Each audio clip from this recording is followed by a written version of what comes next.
All right, everybody. Happy Monday. So we are still working in Module 2, and we are still exploring the principles of grouping within a composition. So last week we had a Play in the Sandbox day where I invited you all to come up and participate and arranging and grouping those dot elements. And then we had another file where we worked with some simple geometric shapes to create to tell different stories with those simple forms. So stories of chaos and non-association and randomness, stories of very strict organization and alignment, and then stories of bringing these elements together that create a sense of creative curiosity and a cohesiveness and some asymmetry. So, and in the previous one too, with the alignment and strict alignment of the objects, we also talked about creating a sense of symmetry and balance in that as well. So today we're still talking about grouping. We're going to start off with just looking at a business card. So if you want to follow along in today's demonstrations, these are the files that we're working with today. We're working with inclusion awareness file. That'll be the second file that we work with. If you'd like to follow along, download this file. It is a TIFF file, so you will not open it directly from your download folder. Otherwise, it will just open in like a preview window and you won't be able to manipulate that imagery. So you'll want to open it in Photoshop. So you'll open Photoshop first and then open that document in there. That way you'll have access to all the layers. And this is the one that we're going to work with to do a redesign today with regard to grouping the elements. The other example file we're going to be working with today is called BMC Business Card. That stands for Blue Mountain Coffee Business Card, Simple Associations. And that's just a file that I've set up for you that looks like a business card. And we're going to play around with redesigning that by applying just the principles of grouping to make this card easier to read. And then we'll also make some real simple little aesthetic changes as well. So I'll give you guys a second to download those files and then we'll get started. All right, so here we are. I have my file downloaded, and I opened this in Photoshop. So if you download it onto your computer and just try and open it, you won't be able to have access to all the layers like we do here. So back to effective grouping. Effective grouping streamlines the viewer's search for meaning and information. The designer helps the viewer by deciding which elements should visually relate to each other. So in this first business card example, the information is packed into a single mass, potentially frustrating a viewer's search for a specific phone or fax number. The name at the top seems to relate more to the business card's edge than to its content. So we're going to kind of redesign this. I actually have an after example where I didn't change a whole lot about this. It's the same layout, but I decided to regroup these bits of type information so that we have some space between them, and it's just easier to be able to read the information and see them as separate little blocks of information instead of it all just crammed together in one block of text where you have to read line by line to find what you're looking for. So in my after image, I did something like this. So the only little fine-tuning that I actually did to the aesthetics of it was to lower the opacity of this screen behind the type, just because I like the idea of letting the beans kind of show through just a little bit as a secondary design element without it being overpowering. And then I created some space between those chunks of information. So now Veranda French is closer to the top. The title is right beneath that. And I chose a lighter font style for that, just because I didn't want it to run on with the name itself up here. And then I grouped the address by itself, phone and fax, and then put the web address at the very bottom. And so I think that in this kind of arrangement, this content is much easier to read instead of it all just being line by line. So to do something like that, I'll just go back to this one. It was just a pretty simple process. First, I lowered the opacity of this screen. It's just called Layer 2. But I lowered the opacity of this by making sure that I have that layer selected, and then came up here to the upper right-hand corner or area of the layers window, and I just lowered the opacity. And about 65%, I think, is where I lowered it. It could be a little bit higher.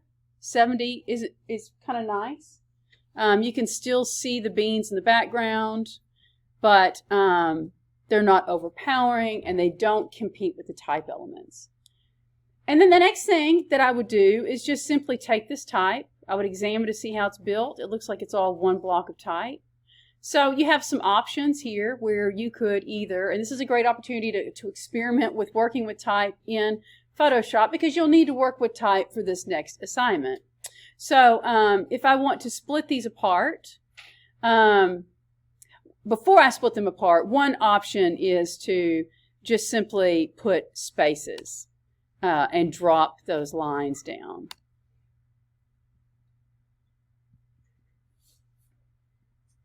Just like so. But when I do that, some of this will drop out of the window. Hang on a second.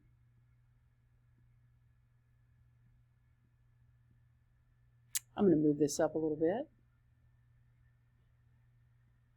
And then move the type elements back in. So I did this as just one paragraph of type. I just put line breaks to create those spaces. And then I'm going to give her title a different font, just so that we understand that this is associated with her, but the title, I'm just going to do something different with it. I might not even change the font style. I might just try and change it to something that's lighter. Let's see what options I have.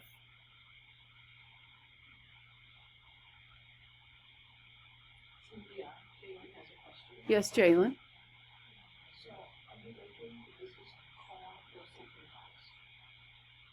We're just redesigning the business card, just as a practice piece. Yeah.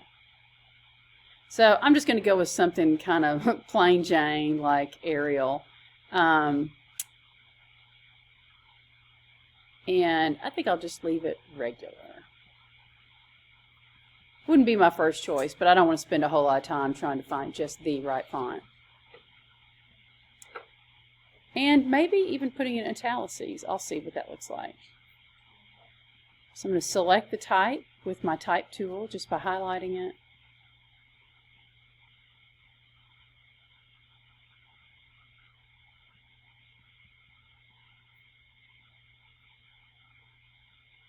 All right. And so now we have something that is just much more organized, easier to read. Everything's not all lumped up together. So you can see how just thinking about how to regroup the type elements can make a huge difference in the readability of this card. Just simple changes. And then that white background was just so harsh and kind of blocked out. Well, oh, this is the one I just changed. Never mind. I was going to show you before, but I don't have it anymore. But when this screen that covers the beans was just 100% opaque white, I mean, it was okay, but it was not very interesting to look at, and it looked kind of like a lazy way to support type. So I wanted this to make this a little bit more interesting just by lowering the opacity, just something as simple as that, to let the beans continue to serve as a background design element. You could also do some fun things with this logo as well if you wanted that to pop. You could give it kind of an embossed look. And let's just look at that really quick, because you'll need to know about all these different cool features as well in Photoshop. So I'm going to select this logo layer. And I think I can find an emboss down here. Bevel and emboss. And when you apply a bevel and emboss, you'll see just a default appearance that gets applied. And we move some things out of the way so I can see this side by side.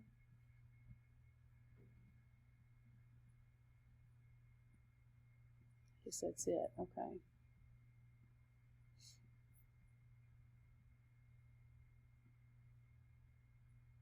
Bring that back up. Okay, so there's the bevel and emboss, and these are the controls that allow you to control the appearance of your effect. And so I can do things like adjust the size of it, which that looks really big.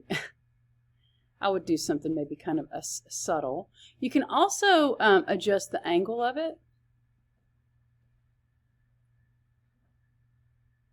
And that can be important if you're working with other elements that have a 3D kind of effect to apply to them, like drop shadows. And then you can also soften the bevel, sorry. And just make it something very subtle. You can choose the direction. Right now I'm going to set to down. But if I choose up, that shifts the angle up again, so it looks like it's where you see the thickness of it from the upper perspective. Or you can shift it down and have the 3D aspect of it below the visual element. There, it's right here where it says direction, up or down.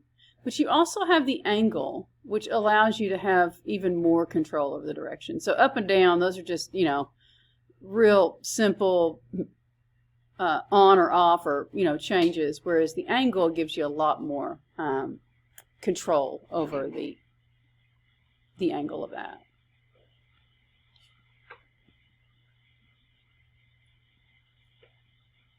All right. So that's just a real simple little exercise for the basics of regrouping some content so that we understand it better. It makes it easier to navigate, and it's nicer to look at. So now let's move on to our next file that we're working with today. It's called Inclusion Awareness. And again, this needs to be opened in Photoshop so that you have access to all of the layers. So what's the name again? Inclusion Awareness.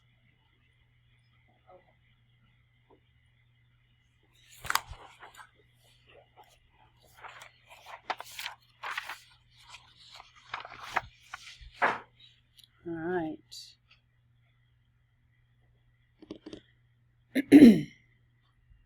So grouping makeover. This falls under the category of disconnect or discord. Right now we're going to look at disconnect. Discord will be our next demo file that we will redo. But for this example, we're going to be creating a sense of disconnect in how we arrange these visual elements for this poster. So when themes such as disconnect or discord are being addressed, a distinct lack of grouping might be helpful in enforcing the message. Disconnect is relative. The trike at the upper left of this poster has been separated from the trikes below. So you see this trike way up here in the, or I guess it's really more of a scooter, but it's up here in the upper left-hand corner. And then we have a grouping down here. We've already played around with this idea with dots, if you'll remember. Very simple associations.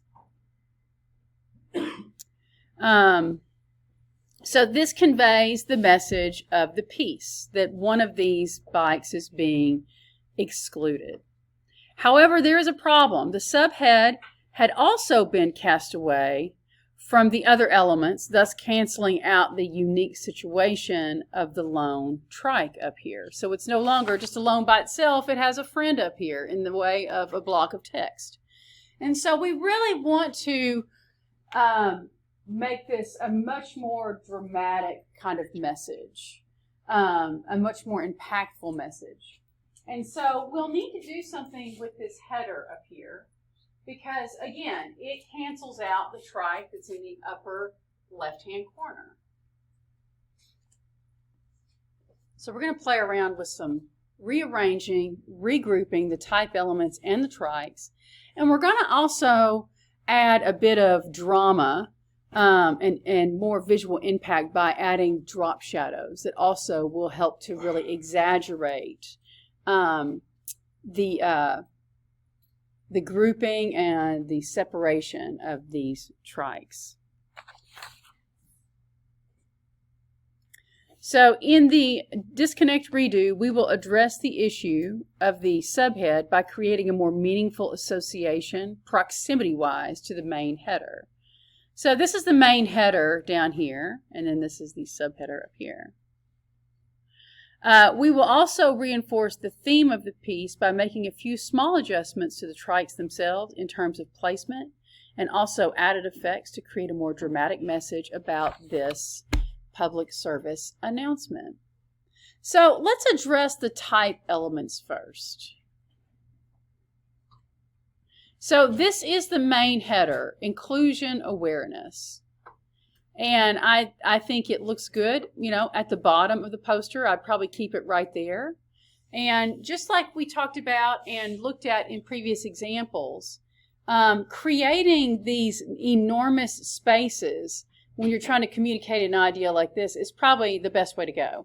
And so we really want to make sure that the type elements all end up in closer proximity so they have more of a meaningful association with each other. But also it clears up this space in the corner and frees it up to create more a more dramatic kind of scene for these trikes. So one thing that I would do is I might scoot up inclusion awareness just a tad and maybe just run this type at the bottom beneath where it says inclusion awareness. Now this is going to give us another opportunity to work with the type tool and the type window. So let's go ahead and open up the type window really quick. If you go to window in the menu bar, just choose character, and everything that you'll need for adjusting the appearance of your type, the leading of the lines of type, the kerning or the tracking of the lettering, we will have access to those tools and features through this character window.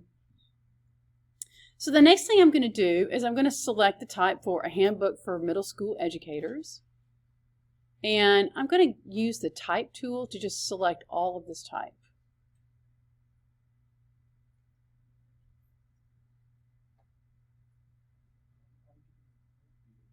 You what?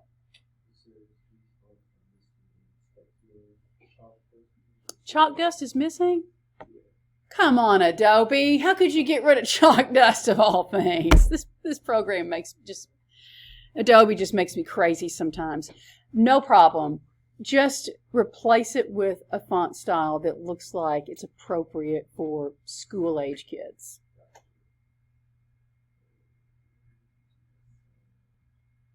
Okay, so this is the moment for me to be able to tell if my type is going to do something weird. So I'm going to cut that.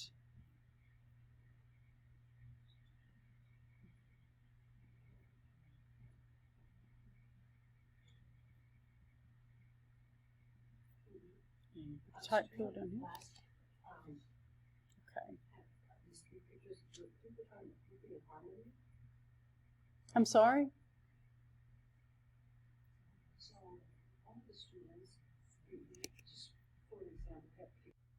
Okay.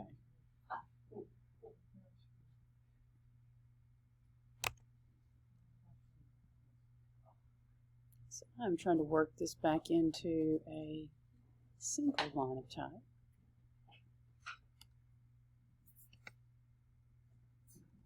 So I'm doing this just by just using my type tool and inserting an insertion point, and then just bringing everything, using the delete key and space key to bring everything back onto one line. So now my header looks like this, a handbook for middle school educators, and this is my subheader. And I'm going to place this right beneath where it says inclusion awareness.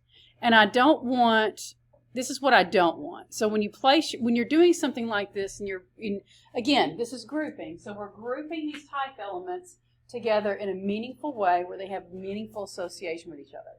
We're getting close with this. However, you see how big my type is, my line of type? It runs off of the canvas for this example. And then by doing that, I've lost that meaningful connection between the header and the subheader. So I want to make sure that these are aligned exactly, so that the A at the beginning of A Handbook for Middle School Educators aligns right beneath the A under awareness and the I for inclusion. Same thing with the S at the end of educators. I want that S to align with the giant capital S above it and the N above that, so that we have a block of type that functions as a shape, an object together as a whole. So to do that, one real simple way to take care of this is to just lower the point size. So this is 24 point. I'll take it down to 18. That's a little too small. So I'm just going to scrub through until I get to something that looks... You did what? 23? Okay, thank you.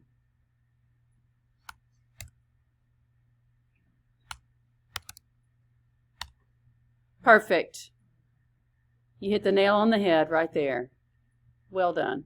So 23 point size is just perfect for that. And one more thing that I want to do, again, I want to bring, it's about inclusion awareness, so let's bring this type even closer together. We have a space in between inclusion awareness. That was just where the leading was set when I typed these two lines of type. So leading refers to the space between the lines of type. You can readjust that and bring these closer together so that now we have something that's much more cohesive and compact and more tightly associated. And so to do that, I'm going to select inclusion awareness. Let me get educators out of the way. I don't want to add that to the mix. So let me, or I could just lock that. That way it's nice and protected. And now I will go back and select these two lines of type.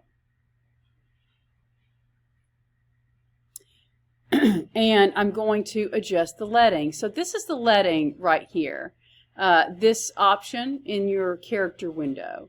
So it has like two capital A's, each sitting on a line, and there's an arrow, teeny tiny arrow that points up and down, and that's kind of your visual icon or cue to let you know that this is to set the leading. And so I'm going to decrease the size of the leading a little bit. Oops. I thought I could scrub through those. Oh, I can. So when I decrease the size of the leading, I can bring these lines of type much closer together. And then I'll use my move tool to select this type, and I can either move it manually or I can just hit the arrow key and bring it back down to rest on top of the subheader. And I want to try and get about equal amount of space between each line. So now it's much more compact and much more cohesive. All right, so I just took a time out, walked around the room, just kind of check on everybody, see how you guys are doing. Everybody's doing great. We ran into some problems with the font style. So for those of you that are not in class today and you're watching this video, you might run into the same problems with the font style. Apparently, Adobe has gotten rid of the chalkboard font style, which is crazy to me. I wish they'd quit doing that with the fonts. So what I've encouraged students to do is just look for a font style that looks, like it's geared towards school education, at the K through 12 level. So try and find a font that looks like that. Kaya, what was the name of the font that we ended up choosing for yours? Ink Free was a good font choice. So if any of you are wanting to follow along and you want to find a font that looks good, a student in class today found one called Ink Free, and it was very appropriate for this. So that's a good alternative. So now you can see how I've regrouped my type elements. I've brought them together as a shape, as a cohesive whole. So, and bunch them down at the bottom of this canvas or poster. And so by doing those two things, it makes these have a more meaningful association with each other as far as the type goes. And we've created even more space to further divide these groups of trikes and really convey this sense of exclusion. So before we could see what the message was, we got it. I mean, we see the trike up there and the others in the group down here, but we had the type up at the top, and that kind of distracted from that. Now we're past that. So one thing I'd like to do now is to start playing around with these trikes. And some of the things that we're going to do is we're just going to move their placement. And so this group of trikes, notice how they're kind of sitting in the middle of this area, all right? And so that kind of goes against this feeling of disconnectedness or exclusion, okay? Or inclusion, or exclusion. So we want to create even more of a gulf between these two groupings of shapes. And we now have room to do that. So I'm just going to select all of these trikes here in the middle where they have a nice, stable, placement. And we're going to move them closer to the edge of this artboard over here. And creating this, sense of asymmetry, I think, will really help kind of reinforce this idea of inclusion awareness. So if you'll look in the layers window, you'll see that I have the scooters all wrapped up in a folder. And here they are. And I'm going to lock my type elements just so I don't accidentally select them and move them. This one looks like it's empty. And I'm going to use this move tool. Make sure that your show transform controls is checked in the control bar at the top, because when you do, that allows you to not only select objects, but you can select them in a way with this tool that allows you to rotate them, scale them, and just distort them in different ways or manipulate them in different ways. I'm going to use this move tool to actually do a group select of all of these trikes in the middle. And you'll see that when I do that in the layers window, all those layers become selected as well. And I'm just going to move these guys down here. Oops, I didn't mean to scale them. Move them down here to the bottom corner. So they are now really far away from the other trike. I'm sorry. This is the Pink Panther, it does. Uh-huh. Yeah, it's fine. And then this trike up here, maybe I'll move it a little bit farther. And I'm also playing around with the concept of unequal spacing too. Can't decide if I like it better over here or over here. Or maybe just right in the middle. I think I'll put it there. So right now these trikes look like they're kind of floating around in space. So we're going to anchor these things down with some drop shadows. And this is something that you all have gone through. If you've taken Introduction to Computer Graphics, you might remember me showing you in those videos how to separate a drop shadow and put it on its own layer. When you do that, that allows you to have total control over the scale, the position, the perspective, any kind of distortions that you want to make to exaggerate your drop shadows. That can only be done by placing your drop shadow on a whole new layer. So I'm going to walk you through this process. And it all starts with just applying a drop shadow to an object. So you all know how to do that, right? No? Let's do that. We're going to start with applying drop shadows. So this is applying drop shadows one-on-one or 101. So I'm going to choose this trike up here. and just because it's away from the crowd and it's easier to work with. And I'm going to apply a drop shadow by going down here to the FX for effects function. And I'm going to, or effect, and I'm going to choose drop shadow. And when I place a drop shadow, it's going to place a default looking drop shadow right beneath my trike. Well, let's take a look at this. I'm going to boost up the opacity. Usually the opacity is set around 75, 80, something like that. And so this is what my drop shadow actually looks like. If I zoom in, it just doesn't really work. Its perspective does not really work. Let me get in closer with my scene. So I need this to have a much more three-dimensional look to it. And right now, it just kind of looks like a paper cutout that's been placed in front of a wall with a light on it to cast a shadow right on that wall behind it. So it's just hitting on the Z-axis, and that's it. All right. Now, we do have some variety in how this can look from this level. So, and this is one thing you got to do if you ever have a project where you want to separate a drop shadow and put it on a new layer, you have to go ahead and set the appearance for that drop shadow at this level first. And what I mean by that is direction really doesn't matter all that much if you're going to put it on a separate layer. But things like spread might matter. So if you want it to be, more spread out, you'll adjust the spread in here. If you want the size to be something different.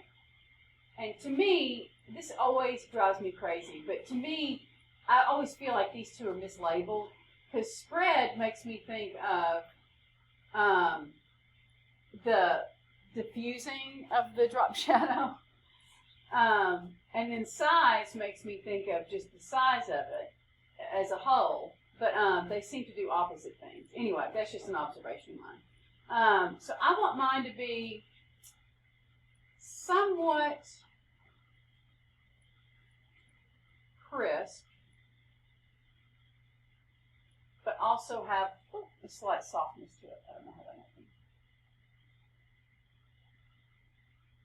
Maybe something like that. So you want to work out all these specifics and details about your shadow before you separate it and put it on a different layer.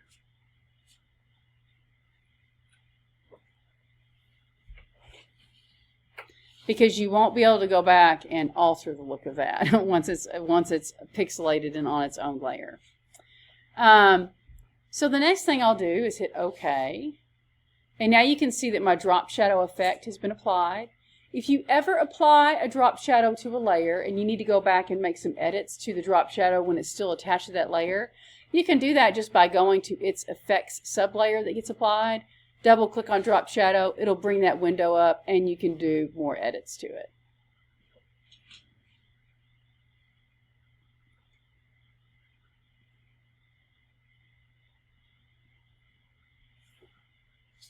All right, so now I want to put this drop shadow on a separate layer. So to do that, I will make sure that this layer is selected, the one that has the drop shadow applied to it. And then I'll go to Layer in the menu bar.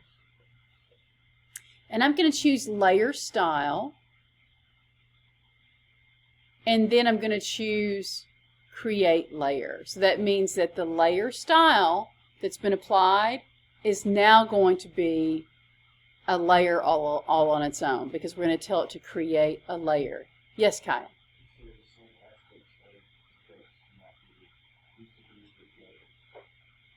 That's true. So you got this message right here. That's the message you'll always get. That's completely normal.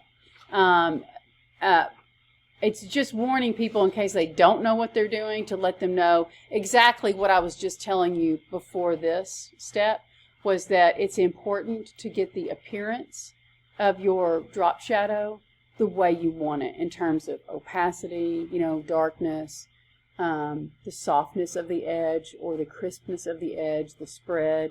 Those kinds of attributes need to be set up first before you export it onto its own layer. Because once it goes to its own layer, it just becomes a pixelated image you know, you can scale it, you can adjust the opacity, but as far as the appearance of the shadow itself, the spread of it, the softness, you won't have the ability to go back and edit those things. So that's what this message is telling you. So now that I've done that, you can see that a new layer got created, and it's even called Layer 3 Drop Shadow. Let me get my power cord.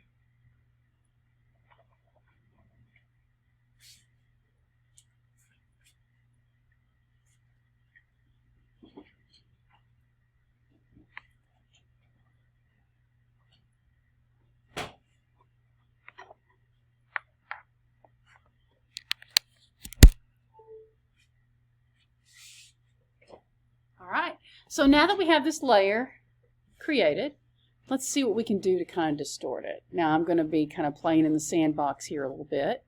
But now that it's on a separate layer, I can just move it around as a separate object.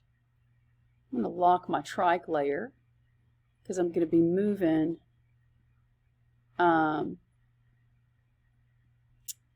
this shadow around quite a bit. And since these two are sitting so close together, I don't want to accidentally select the trike and move it, or scooter.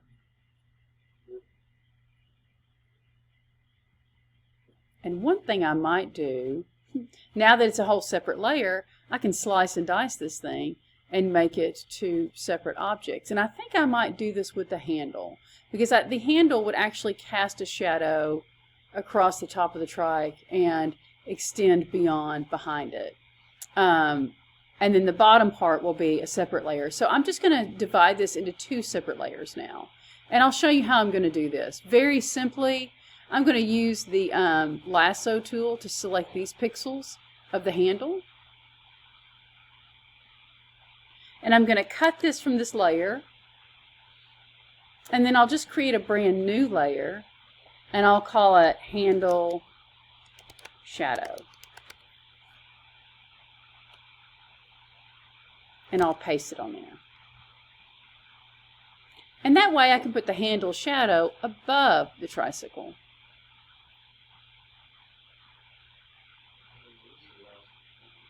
The lasso tool is in your tool window. It might look like this, a round kind of lasso.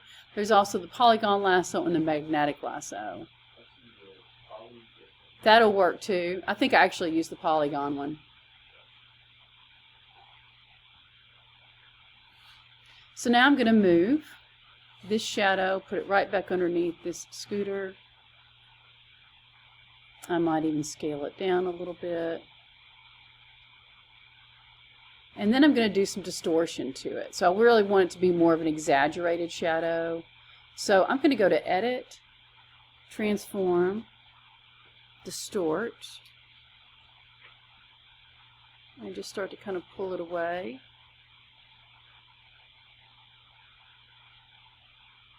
And you can also erase pixels too. You can customize this however you need to get your shadow to look the way you want it to look.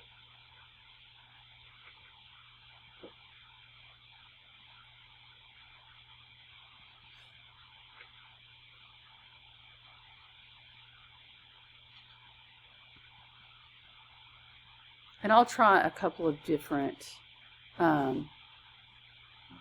transformation techniques.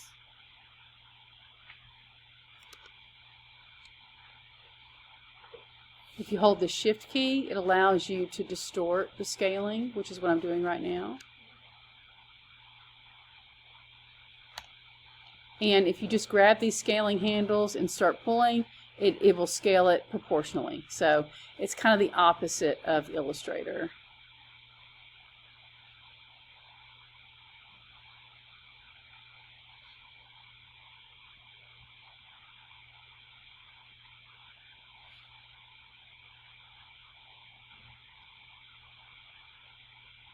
And you can also, if you want to, you can use the eraser to erase certain parts of it. If there are certain parts that you'd like to kind of refine or get rid of. I'm going to use a really soft brush for mine and a rather large one, and just come in a few places and kind of soften that shadow a little bit around the edges.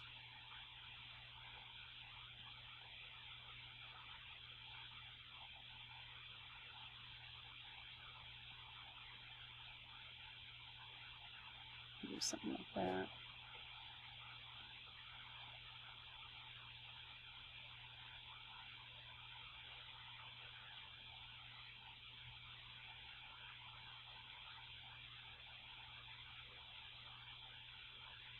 In fact, I don't even know if that one right there is even all that necessary. This might be enough. So there's a little bit of drawing involved in tailoring these shadows as well. Now let's take care of that handle. So I'm going to select the handle. Oops. Move it. Do some adjusting with that as well. One thing I could do is just pull it. Oops. I thought it would work that way. Sometimes I forget what program I'm in. I thought I could just drag it and flip it, but instead I will just rotate it. Oops.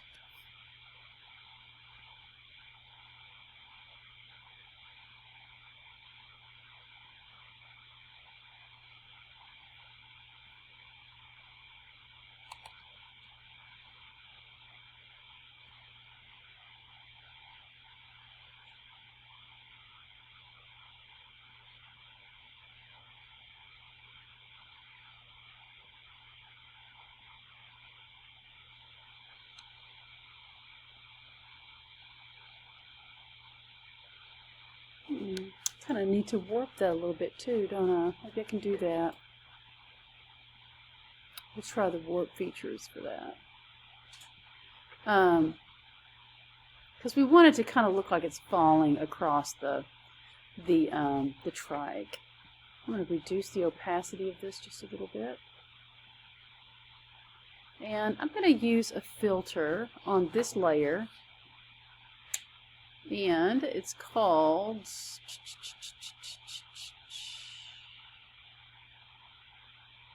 Swirl Wave Ripple.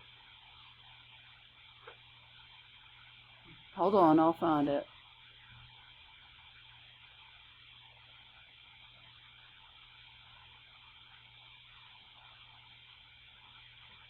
Liquify. I think that's what I'm looking for.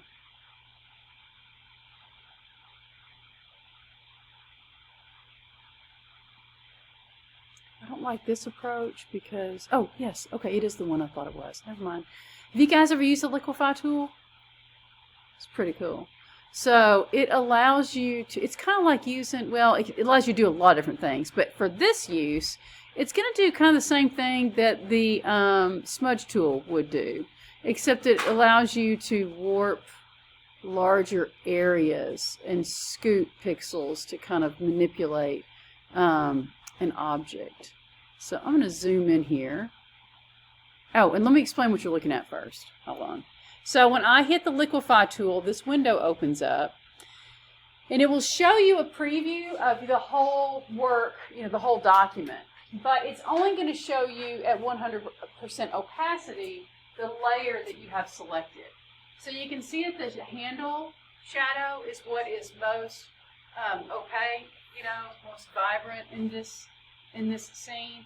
Everything else is like in isolation mode. It lets you see it so that you can edit this in place and in proximity with the other visual elements. But this is the only element, that shadow handle is the only element that you can actually interact with. And so I'm going to use the smudge tool. And I need to get a really small brush. I can tell you right now, this brush is huge. You see when I put my finger on here, I don't need anything that big.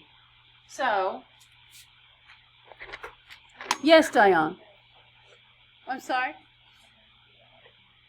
It might be a setting on your computer. That might be something optional. I'll come look at that. But yeah, so being able to see, and thanks for pointing that out because I did not know that that was a possibility, but I think it is.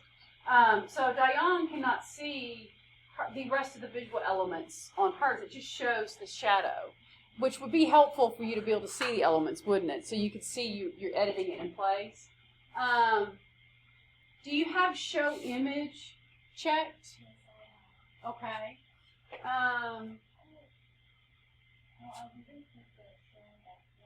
Okay, but now it's on.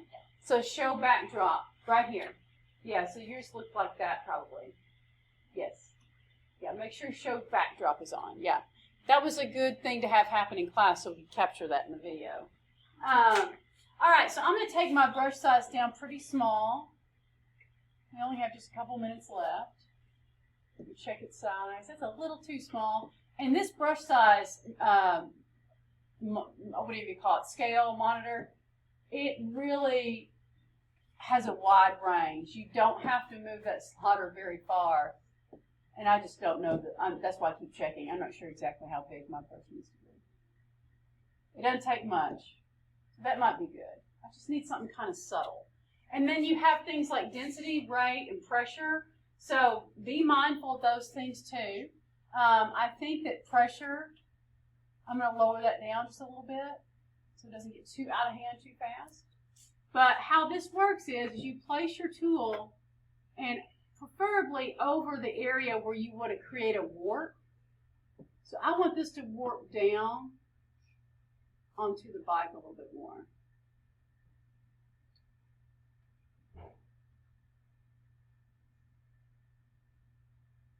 And seeing the bike allows me to see just how far I'm going with that perspective, with that warp.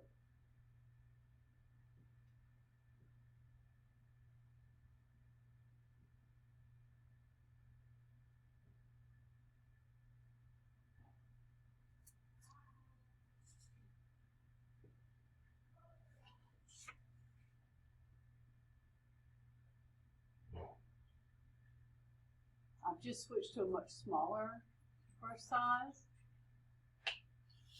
for this last little part.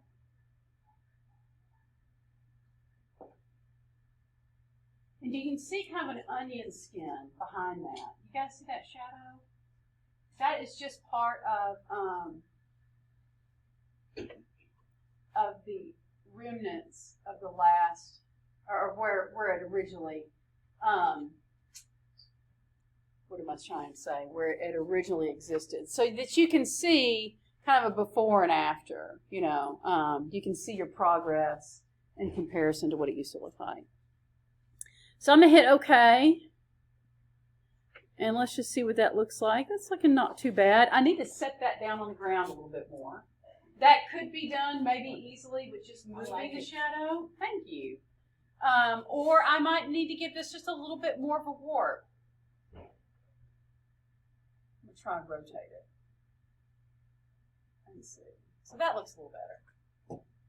So now we have a more believable looking drop shadow. And one more thing, this is just a little bit dark. So I might lower the opacity a little bit.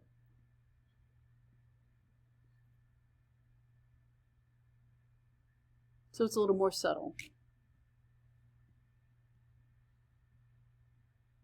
So now we have more of a dramatic kind of drop shadow that really makes this feel far away and isolated. We're going to do the same thing with these trikes when we meet back up on Wednesday. So we'll finish adding drop shadows. And then we have another example of grouping. It's called discord. And it's when you have things brought together in kind of a chaotic way. But in doing so, for a certain type of message, you can create a cohesive message without using a strict, grid framework to place these visual elements. So we will look at that on Wednesday as well. But that's it for today's demonstration, you guys.